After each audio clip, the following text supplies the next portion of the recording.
திருவண்ணாமலை மாவட்டம் வந்தவாசியைச் சேர்ந்த அருண்ராஜ் ஸ்ரீபெரும்புதூர் பூண்டூரில் வாடகைக்கு வீடு எடுத்து தங்கி அங்குள்ள தனியார் நிறுவனத்தில் வேலை பார்த்து வருகிறார். கடந்த 11ஆம் தேதி வீட்டின் முன்பாக அருண்ராஜ் நிறுத்தியிருந்த விலை உயர்ந்த அவரது இருசக்கர வாகனம் காணாமல் போனது. அங்கிருந்த சிசிடிவி காட்சிகளை ஆய்வு செய்த போது மாஸ்க் அணிந்து வந்த இளைஞன் ஹேண்ட்பாரை காலால் உதைத்து பக்கவாட்டு லாக்கை உடைத்து பைக்கை எடுத்துச் செல்லும் காட்சி பதிவாகியிருந்தது.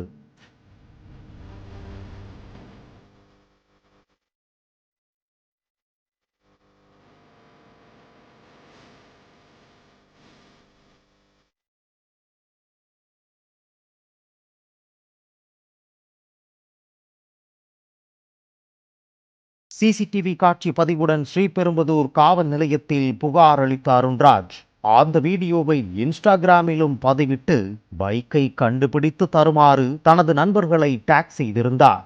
அதுதான் பைக் திருடனுக்கு தலைவலியாகி போனது.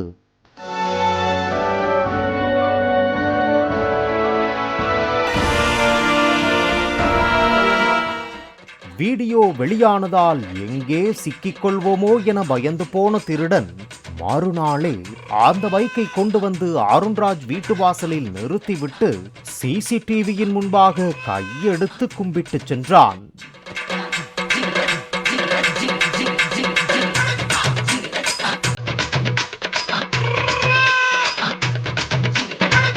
அத்துடன் விட்டுவிடாமல் பைக் திருட்டு வீடியோவை இன்ஸ்டாவில் பதிவிட்ட அருண்ராஜின் ஐடியை டேக் செய்த திருடன், ப்ரோ வீடியோவை டெலிட் பண்ணுங்க, இல்லன்னா பார்த்துக்கோங்க, நாங்க என்ன பண்ணணுமோ அதை பண்ணுவோம் என மிரட்டும் துணையில் பதிவிட்டுள்ளார்.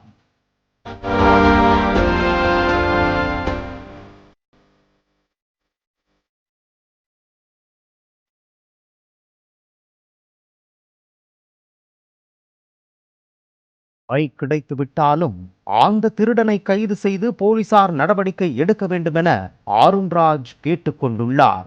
பாலிமர் செய்திகளுக்காக செய்தியாளர் வினோத்.